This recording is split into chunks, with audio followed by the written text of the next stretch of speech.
free. The riders stop friends of course. Oh, and free.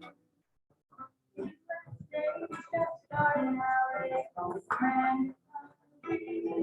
And so our people spelled it out, the things that we should be. And he put those principles down on paper and called it the Constitution. And it's been helping us run our country ever since then. The first part of the Constitution is called the Preamble, and tells what those founding fathers set out to do.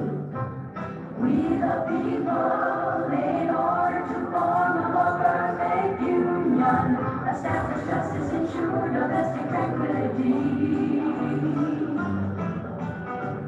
Provide for the common defense, promote the general welfare and secure the blessings of liberty. To ourselves and our posterity, to ordain and establish this Constitution for the United States of America. 1787, I'm told our founding fathers all sat down and wrote a list of principles that no world around. The USA was just starting out a whole brand country, and so our people spelled it out. They wanted a land of liberty, and the preamble goes like this. We the people, in order to form a more perfect union, establish justice, ensure domestic tranquility.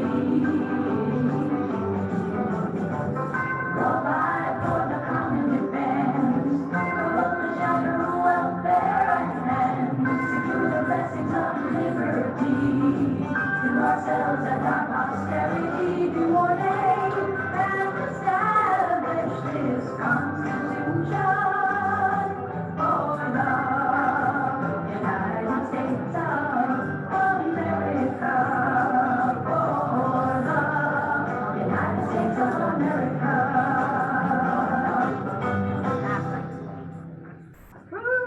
Okay, and so, how many of you are familiar with Schoolhouse Rock and have seen them before? Well, there's quite a few of you, right?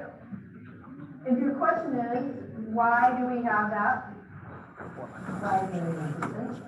The answer is public policy. So, airwaves are considered to be public property, right? I don't own the shares, you don't own the shares. So the government said, as public property, we can then regulate public property, right? And so what are some examples of the airwaves we regulate? What airwaves? Yeah. What? Censorship, okay. So for example, the government, which we'll talk about, actually cannot censor, right? In the way that it can't stop things unless, what? It's doing something that shows a compelling cause, and in this case, for example, what's an example of censorship here? Well, specifically, when we're talking about the public welfare, right? And so therefore, you can't see certain things on television. George Carlin would talk about those sort of words that are not allowed, right? On the public airwaves, whether that be radio or television.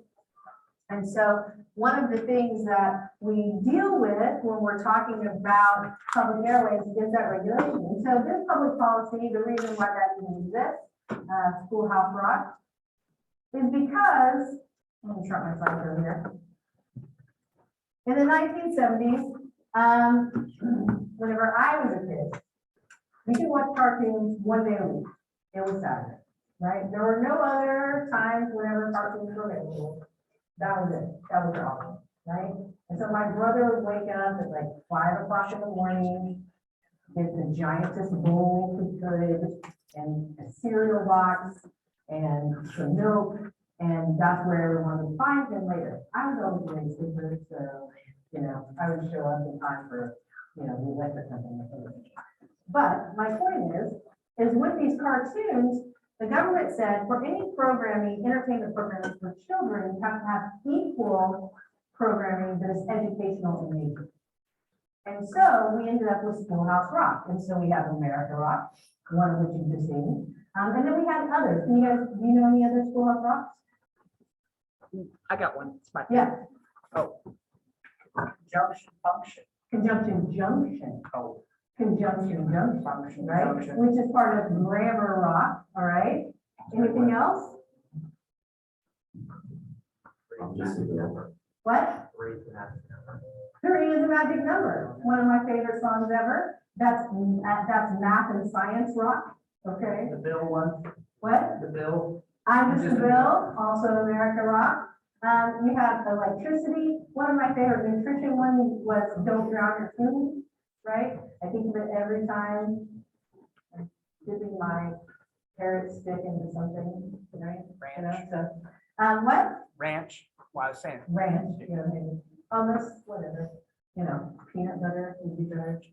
Okay, so my point is there were all these things that were put out. That's public policy. Later on, I would ask you to form a public policy. And it can be something like that. This was actually incredibly impactful, right? We still watch it. You still feel familiar with it. The government didn't create this, but it did create the reason for it. Okay, that's a public policy. And so when you think about public policies too, they have intended consequences. That was certainly one of them, and unintended consequences as well. So this was your poll question for Monday that we didn't quite get to. But if you look under quizzes, there's a quiz and it requires a password.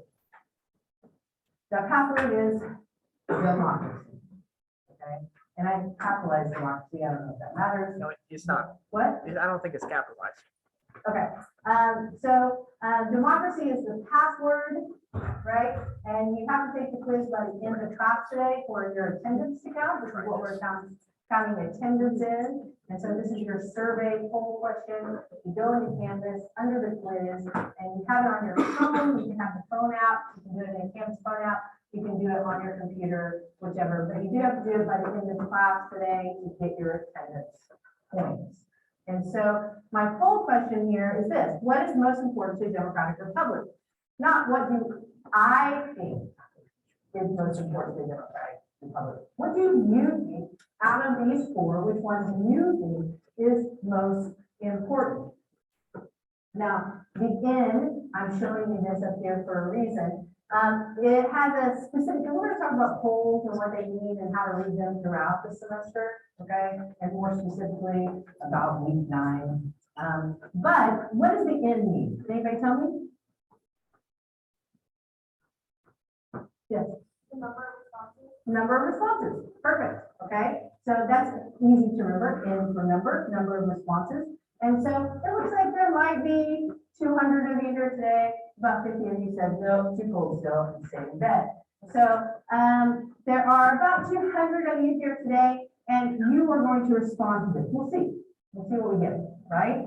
And then the date of the poll today is the 25th of January, 2023. And so I can say about this poll, this is what I asked. These are the potential responses, right? And so I can show that this is how many people responded. I could use my earlier class too and put it all together. And I can say these are basically the percentages of how people rank importance, right? Now, how far can I extend that? Can I say, you know, for example, in the world, this is what people would say is most important about a democratic republic, or most important to a democratic republic. Can I extend it that far? No, why not? You're not a very accurate sample. Perfect, okay? So one of the important things when you look at a poll too is who is the sample? Can we actually extend this any further? Honestly, this poll, I could extend about as far as maybe university students in the state of Oklahoma, or maybe the region. Right? I can maybe extend it that far, especially if I take a whole year's worth. Okay? That's as far as I can extend it. I can't extend it to the state of Oklahoma. I can't extend it to university students, period. Right? I can't extend it to people between the ages of 18 and 30, right? I can't, that's too far, okay? That's extending it too far. So that's as far as I can extend it. I can certainly say that that's true for this class, right? I can certainly say that that's probably true for people who are at university at OU right now, right? I can extend it. There's a pretty accurate sample for that. But that's it. So when you're looking at polls, look at what they're actually asking, what the possible responses are, how many people respond, how they ask the question, you know, how people are asked. Is it anonymous, right? For example, do people dial in or are they kind of asked anonymously in this way, right? When was it actually taken? Because I can really say in January of 2023, this is how this group of people see these things. That's really what I can say, okay? So be aware of who the sample is, who they talk to, and why. This is important, all right? I do teach political science, right? And so we are studying what scientifically people think, okay? All right, so let's talk a little bit about the Constitution. We the people, in order to form a more political, I saw several of you singing along. Last semester, I did have a student who did sing it for the entire class, get an extra credit point. I am not going to ask that you do that. She volunteered, frankly. So she said, hey, sing it. For sure, go for it. But it's about the only poetry in the Constitution, right? We were talking about the poetry of the Declaration of Independence, the passion behind it, right? And that means that there's also a lot of rhetoric. There's not a lot of poetry in the Constitution because it's saying, hey, we're setting up a form of government and here are the powers. Okay? But it's important to know what went into this. Now, in my 9:30 class this morning, we had some discussions and I'll bring those to the fore. But let me just say this. The framers' general views are this. People are self-interested. What is self-interested?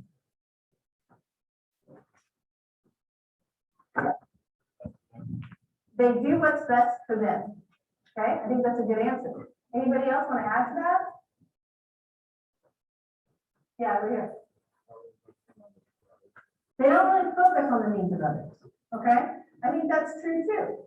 Remember whenever we were talking about the Declaration of Independence, that in the Declaration of Independence, there was this idea of unity and we're all in it together and civic duty. And now it's been 11 years. And some things have happened. Okay.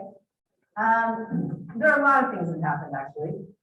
For one thing, states, which frankly were used to governing themselves, they knew what they were doing because even as colonies, they might have a governor that's sent over from the king, but that governor may not be in residence for 6 months, in which case, who dealt with what was going on?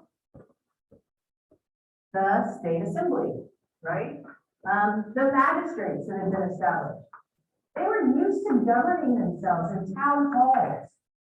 This is something that they really did understand. And so state said, we got this. What we're going to do is we're going to continue to govern ourselves, but we're going to join together in this kind of loose league to deal with outside forces, right? In other words, Great Britain, the Native American tribes, trade with France, diplomacy, okay? But otherwise, states going to do what they want.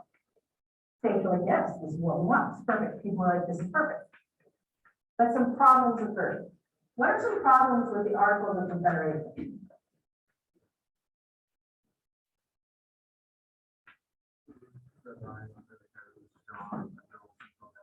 They didn't provide for a strong federal central government, absolutely.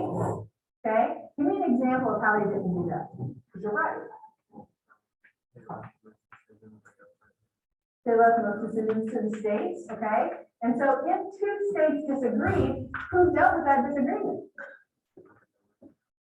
Nobody, right? I mean, so you can get a judgment in one state and a judgment in another state is totally different, and there's no way to enforce either one of them. Okay? You also have the problem of things like currency and trade. And so you have, for example, each state issuing its own currency. And then they go next door to Delaware, and Delaware's like, nope, you gotta have Delawarean dollars, right? And so it makes things difficult. Plus, we go sell something in Delaware and they put a tax on it. Or something goes from, say, the coast, it comes into a port and it goes inland 3 states. We've now paid tariffs 3 times on those goods because each state is taxing it. So the currency isn't common. There's all these taxes that are building up. There's nobody to settle disputes. These are all problems. And it comes to a head because there are several years of deflation. And what happens is this. Great Britain, who we just fought a war with, is still our best friend and our best trading partner, okay? And so that's who we're trading with most of the time. And the banks in Great Britain say, you know, we're not going to take these Delawarean dollars. We're not interested in Rhode Island edicts. You know, we need gold and silver. We're not going to take your paper money. It's not real. And money is kind of a construct anyway that we will not get into right now. But the point is, if they're not going to take it, what that means is that prices go down rapidly. Right now, for those of you who are paying, you know, $6 for a carton of eggs, you're like, that sounds great, right? Because inflation has driven up the price of eggs in part. Mainly, it's more of a supply-demand issue with eggs. There's avian flu, right? They killed about 80% of the birds, 90% of the chickens, and so it's hard to get some eggs. Okay, that's what's really going on. But things like gas prices increasing because the supply of oil from Russia is cut off because they invade Ukraine. When that happens, globally gas prices are set. That means our gas prices go up, which means transporting goods cost more, which means the price of goods go up, right? So we have inflation. That's what happens, okay? Now, we know that inflation has decreased over the last 6 months, but it's still not where it was a year ago. And so we can see where some deflation will be helpful. But for them, it was particularly bad because it's bad for debtors. Deflation is bad for debtors. It's good for creditors. And so what happens is this. How many of you grew up on a farm where you planted things? All right, Carla, tell me, what do you do in the spring?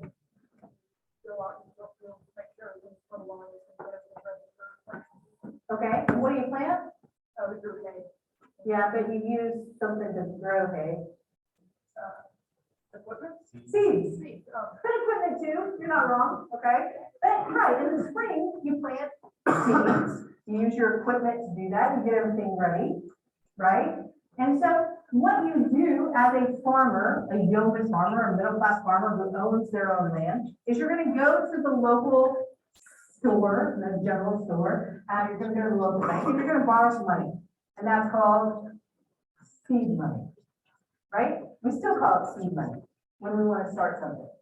So we're going to borrow our seed money, and you know that seed money is going to include seed, but it is also going to include if our equipment is out of shape, you know, fixing it, right? Maybe the mule died during the winter, right? So maybe we need to buy a new mule. Maybe we need a new plowshare. Maybe we need some dry goods to make it till the point where we're growing something and sell something we can eat. Okay? So we're going to borrow some money and we're going to do that. And the great thing about seed money is essentially this. In the fall, when you harvest and you sell things, you get more money than what you borrow. Hopefully. That's the plan, right? At least. But if deflation is so rapid, as it was during these years, that when you borrowed money in the spring, by the time you sold your crops in the fall, they were worth less than they were when you borrowed the money for the seeds, or than the seeds were when you borrowed money for seeds, then what happens? You can't pay back that seed money loan. Not only can you not pay back that seed money loan, but maybe you're gonna have to sell off the back 40, right? Or maybe you can't sell anything and you get your entire property sold at auction and you get thrown into debtor's prison. That's what was happening, right? And so this is what's happening. These are people who fought the revolution for the ability to be able to take care of their own land and this independence. And so there are a number of rebellions that are going to pop up, right? And they are going to their state capitals because it's the states that are in charge. The most successful one is Daniel Shays, right? You guys know anything about Daniel Shays? What do you know about it? I don't remember any key details, but I remember Daniel Shays rebellion. Okay, It wasn't it just like a bunch of, like what you're saying, like farmers like kind of coming together and revolting. farmers, former Revolutionary War veterans. You know, he was a captain in the Revolutionary War, and so he's leading this. He's essentially what Massachusetts would consider, and what these people consider, the state's militia. So the state's militia is what's marching on the state. Okay? And so Massachusetts, they're saying, hey, wait a second. Hey, federal government, we need help. They are taking over courthouses. They are upending these, they're letting people out of debtor's prison. They are disrupting these sales of property, and they're marching on the Capitol. Come help us. And the federal government says, yes, we will send that standing army we have right this second, right? No, because they don't have one. And nobody's paying any taxes. Because they said the state's hey, we need money, and they said, we don't feel like it. I mean, that's how they got money. They don't have any money. They don't have any standing army. The only armed people are the militias, and they're marching on the state. Right? So they're saying, hey, we need paper money that will deal with the deflation. We'll trade among ourselves. We don't need Great Britain. And they're saying, hey, long, big picture here. We do need them. They're saying, hey, we need homes too. Good points on both sides, right? What stops Shays' rebellion is that there's a blizzard, and that gives basically the bankers and merchants in the capital time to hire a mercenary army. Put it down. That's what happens. But it means that there's a crisis. Okay? And this crisis comes from the fact that, you know, with this Declaration of Independence, these independent states, there's some things that aren't working with the way the structure of government is set up. Okay? And so James Madison, who's been going back and forth up to Mount Vernon, talking to George Washington, writing letters to Jefferson, Cruz in France, saying things like, you know what, this Patrick Henry guy, I don't like him, right? He seemed like such a great patriot, but instead he's doing, you know, he said things like, give me liberty or give me, you know, death, right? Patrick Henry. He says he seems like such a patriot, but whenever he is speaking in the Virginia House of Burgesses, he is passing legislation based upon his oration skill that benefit just him. He's not doing it for the good of the people. And so what I've observed and what the framers generally come to recognize is that people are not interested in the community. They're interested in their own self. James Madison says it's not necessarily such a bad thing. What's good about self-interest? What's good about ambition? Do you know? What's good about it? People will work to protect what's theirs. What else? It motivates us, right? Remember I asked you guys, what's fulfillment? You said never working for anybody else, right? So you have some ambition to make that happen. That's a good thing. You living up to whatever it is that you want to be is a good thing. It pushes us forward. And Max is going to say that's true. But if it's unchecked, then that means we hurt other people. If it's unchecked, then we can't govern for the whole. And so the friend would say, you know, people are self-interested, and we've got to learn how to harness that. He's also going to say the distribution of wealth is the cause of political conflict. 100 years later, Marx writes the same thing, you know, Karl Marx. And then Karl Marx says what? So what do you do? What do you do? If the unequal distribution of wealth is the cause of political conflict, Karl Marx says you do what? Cities to meet the production and distribute the wealth evenly. Right? Done, solved. It's not like Madison didn't think about that. And to be fair, Madison wanted to hold on to what was it. Okay? But Madison also says that doesn't solve the problem of self-interest. Because self-interest is to be promoted. This ambition that drives us forward means that we progress. It means that we invent new things. It means that we grow. And so he sees the role of government differently than Marx does. He says, because these factions are going to arise, we're going to have the most dangerous faction, which is the majority with little property. And remember, for Madison, property is not just things you own. In his case, also people that you own. But it's also ideas, talent, ambition, hard work, all of those things. And we're going to talk a little bit about factions in just a second. And so he sees the job of government to protect the minority of people who have more property from the majority's tyranny. What do you think about that?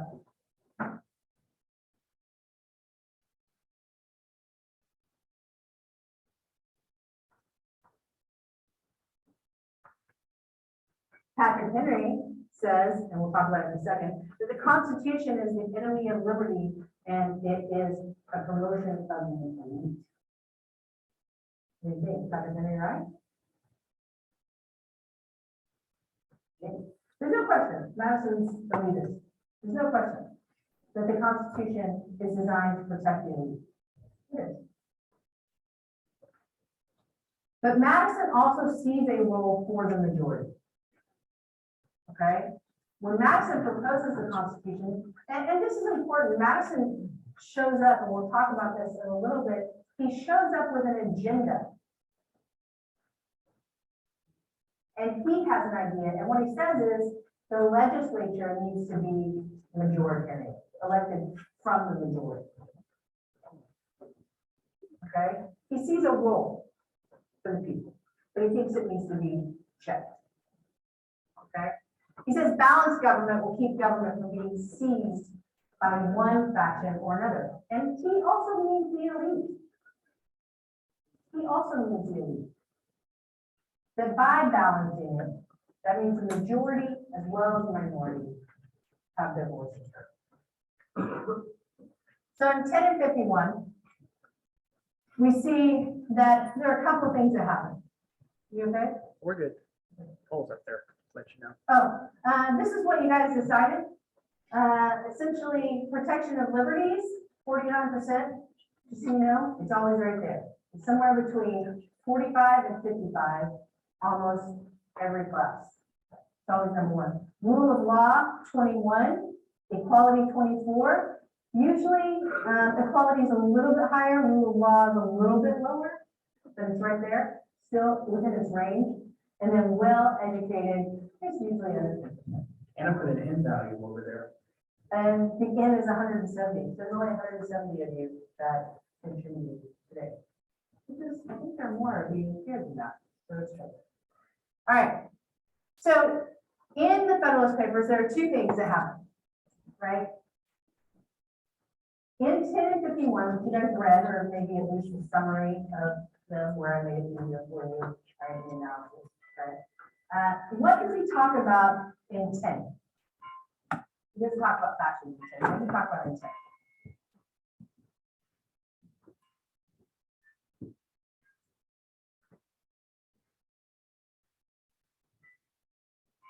Right, he does talk about separation of powers, right? Yeah. He says ambition must counteract ambition, absolutely. He said checks and balances make that happen, right? Okay. Anything else that sticks out to you at 10? Something that always sticks out to me in 10 is kind of the big quote, right? Which is this. If men were angels, there would be no need for government. What's he saying?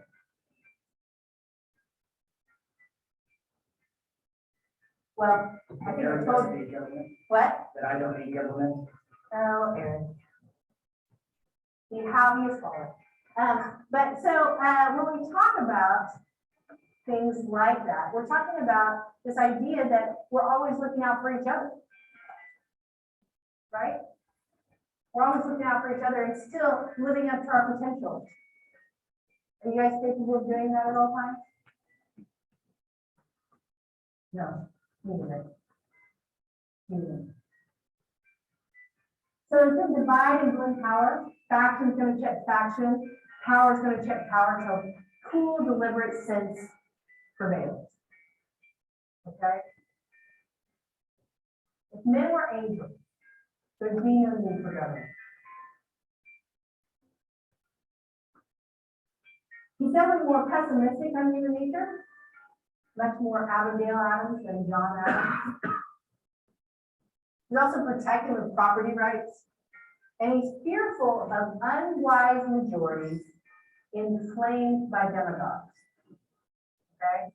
And he says, when he talks about faction in 51, he says, hey, look, you know, the quote in 51 is essentially this, that air is to fire as liberty is to faction. Right? We still can breathe air, but fire is a massive danger. We have to keep it under control. Okay? We can't get rid of air. We can't get rid of liberty. It's necessary. But we have to keep it under control. But he's fearful of unwise majorities that are inflamed by demagogues. What is a demagogue? That's our word today, by the way. Yeah. My understanding is it's someone who tries to rile people up generally for war or to use anger as a means to inspire action. Absolutely. So demagogues often attract large followings using emotion, primarily fear, okay? And so my husband and I, this is a place where we differ, right, in terms of oratory skills. My husband hears a fiery oration. He hears someone speaking in a way that is poetry and passion, and he's all in. So, yeah, it's good speech, good speaker, right?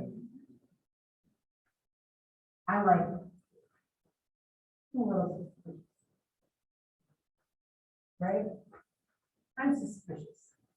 Somebody gives me a policy speech where they explain things. Oh, yeah, now that's good speech. My husband's like, boring, boring, right? The demagogue is always going to have this fiery speech, right? It does not necessarily have to have as much logical sense. But it might, right? A really good speaker is going to use some of those powers of persuasion. Charismatic. Be charismatic, absolutely. Right. Nonetheless, a key characteristic of a demagogue is how they use base emotions. So fear of something, fear of illegal immigrants, fear of crime, fear of others. Demagogues use that in order to get people to follow them. James Madison is speaks. So we have some checks and balances that are created through the separation of powers. Now this comes from Montesquieu, right? Montesquieu writes about this in France in the early 1700s, and he says, hey, look, there are different functions of government. There's legislative, making laws. There's the executive, enforcing laws, carrying out laws and policies. There's the judicial branch, which interprets and also settles disputes, provides justice under the law. Okay? And so he separates these out. And this is taken, again, these are the people that the framers are reading at the time. He takes these ideas and he says, yeah, but that's not enough. Because if you have unlimited power, I'm going to separate them, that's one, okay? But that's not enough, because if you have unlimited power in this area, then there can't be any balance. And so there's a creation of checks and balances that we see. So we have overlapping powers, shared powers. For example, Congress can pass a bill, both houses, but if the president vetoes it, that's a legislative power to keep that meeting. That said, the president has very limited ability to make laws on the president's own, right? Some rules, you know, if Congress has previously given them power to make a decision on something, they can do that. But otherwise, their only legislative power is the veto and city union, which we'll talk about later. But they're sharing these powers. Congress can pass a law, the president can sign the law, it can become a law, and the Supreme Court can say, this is a law, this is the Constitution, and it's not something you can do under the Constitution. Okay? And so they have the ability to say this is unconstitutional. And so therefore, they're going to invalidate the law. All right? And the idea of judicial review we have from, you know, common law that's going to come hundreds of years before the United States. Something that they were all familiar with and expected. But you're going to see in the judiciary how that is put into place firmly in our law. Government is limited by that ambition, right?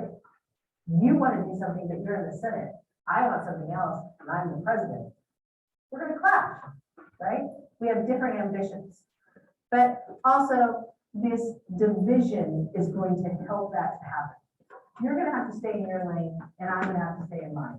Supreme Court justices may have a tremendous amount of ambition, but they cannot decide on anything unless a case is brought before them. Congress passes a law, they can't go, no. Somebody has to bring in the case to eliminate. Also, majority rule is going to have an impact. The role of states and population. Actually, that's still open, isn't it? It should be open until 12:30. Yeah. So if you haven't, there's 170. So, or actually, not 12:30, but 1:15. 7 minutes. So be sure that you do that. So states, right, have a role in this in terms of majoritarian. And Congress, the House of Representatives, is a majoritarian. It's elected by majorities within districts throughout the states. Yes. Could you say factions in the parties are also a balance or a check, or is it just a? It's meant to control them, actually. So that's the point, right? There were parties at the time. So there are 85 articles that are Federalist Papers, right? I gave you guys a link to them. You can read them all if you want. I have. They're somewhat okay. I mean, they're better bits, right? James Madison, Alexander Hamilton, and John Jay wrote them. John Jay wrote the least amount because he got very ill. James Madison wrote what is considered to be the only statement, frankly, of political philosophy from the United States. Those that fit under that. Hamilton wrote the most, In particular, Hamilton was very elaborate on the roles of the president, what he saw the president as being. And to be fair, Hamilton really wanted a king. Most people wanted a king. We're kind of lucky that George Washington did not want to be a king. Okay. So, large landowners, wealthy merchants, professionals, these are who make up the Federalists. They want weaker state governments that exist right then, a strong national government, indirect elections. And I want to be clear about what this means, because I think there was some confusion last semester. An indirect election means this, okay? You, the student body, elect 40 people who then elect the president. Okay, that's an indirect election. So, for example, Senate used to be, the Senate, US Senate, used to be elected by state legislatures. So the state legislature in the state of Oklahoma would say, this is who we want to be our senator, and they would have that election. Okay? So they wanted that. Longer terms, those 6-year terms, 4-year terms, government by the elite, there's no question about that. They felt that people should be educated in order to make informed decisions. And they expected very few violations of individual liberties. And we're going to come back to that in just a second. The anti-federalists are going to oppose the Constitution. They question the framers' motives. They believe the Constitution to be an enemy of freedom, as I said earlier. We have Patrick Henry's speech there that you can read, and the Federalist One is written in direct response to his speech. They feared erosion of fundamental liberties and weakening of the power of the states. They were small farmers, shopkeepers, laborers. They preferred a weaker national government, strong state governments, direct elections. Again, that does not mean voting on policy. That means voting for representatives. I vote for my representative and my representative votes, okay? Shorter terms, just 1 year, ruled by the common man, and strengthened protections for individual liberties. So normally I would ask you guys where you fall on the spectrum. So I do want you to think about it for next time. But the individual rights that they were talking about, where the framers were like, yeah, we don't have any need for that. There are bills of rights at the state level. They're going to cover most things.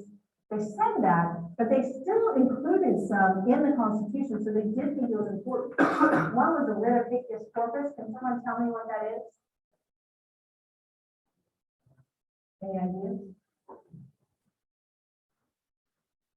It means bring the body forth. In other words, for example, detainees at Guantanamo Bay successfully were able to sue for a writ of habeas corpus in which they were brought before a judge and told what their crime was. I cannot just be thrown in a cell forever. You have to tell me what I did, and it has to be public. A writ of habeas corpus. Protected from passing bills of attainder or ex post facto law. Have any of you ever seen the movie or movies Judge Dredd? They're awful, but you've seen it. Are you going to fight me on that? Okay. Okay. All right. So Judge Dredd, basically it's like this. I was recently pulled over in Canadian County because my tag was expired. And so my tag was expired, and the deputy said, did you know your tag was expired? And I said, yeah, sorry, working on it. And he said, well, you need to take care of that. So let me see your driver's license and your proof of insurance. And he said, oh, don't worry about your proof of insurance. I see you have a USAA sticker. I know you're good. What branch? And I said, my husband was a Marine. There, he was like, oh yeah, me too. I said, excellent. And he said, can I see your driver's license? I said, yeah, it's expired too. And he said, oh, okay. So he went and ran it. He found out there were any violations. I was just, you know, not organized enough to read things the way that I should be. And so he had an option at that point, right? What were his options? He could give me a ticket. He could arrest me. I mean, he could do lots of things, right? And with a bill of attainder, right, he could sentence me. Give me $1,000 right now because you did that. I'm taking you to jail for 3 days for violating all these things. Right? That's a bill of attainder. They said you can't do that. You can't sentence at the same time. There has to be a right for them to prove their point. An ex post facto law is a law that is made after the fact. You can't do that. So, for example, in the 1990s, if you went out to a bar, there were kind of lax rules about several drugs, they didn't know what to do with, and there would be like little bowls of ecstasy tabs, and so you could do some ecstasy, and that was fine. But they certainly eventually realized that maybe they should have a regulation on ecstasy, and so they outlawed it. But if you did ecstasy at the club the night before, you could not be punished for it the next day when it came before you. No ecstasy, factor law. There are also no religious qualifications that can be placed on office holders. We have current members of Congress who have said, hey, look, I think you have to be a Christian to be a member of Congress or to hold office in the United States. They are wrong, right? It's not just in the First Amendment, it's in the body of the Constitution itself. Absolutely zero religious qualifications can be placed on office holders. Treason is narrowly defined, there are strict rules of evidence. Just because I say someone is terrible or I think they're doing a bad job, I can't be arrested for treason for that. I can't write an article critiquing policies or the way things are going and throwing in jail for treason. I have to actually specifically aid and abet an enemy or try to overthrow the government. Right to trial by jury in criminal cases is also guaranteed. Those are things in the body of the Constitution itself. We haven't even got to the Bill of Rights. So normally I would ask, which side are you on? I want you to think about that. But there are some compromises they made to ratify the Constitution. Federalists promised that amendments to protect individualities of the Constitution is ratified. Jefferson and Madison introduced 19 in 1789. They wrote them together. 10 of them became the Bill of Rights. They were combined, etc. One of them later became the 27th. It was part of a campaign by an undergraduate student that made that happen. When this undergraduate student discovered it, it basically says members of Congress could not give themselves a raise while they were in office. The Bill of Rights are the first 10 amendments to the U.S. Constitution. It's drafted in response specifically to the anti-federalist concerns about lack of protected provisions. It is important to note that our Constitution is flexible. This is my last slide, I promise, so hold on just a second. The Constitution is flexible. We have the oldest written, functioning Constitution in existence. And this is significant, okay? You guys are like, yeah, but like 200 years is a really long time. It's not, okay? The United States is a very young country. There are nations on earth that have been around for 3,000 years, or 1,000, or 800. We haven't been around that long, and our Constitution is the oldest written, functioning Constitution. That's significant.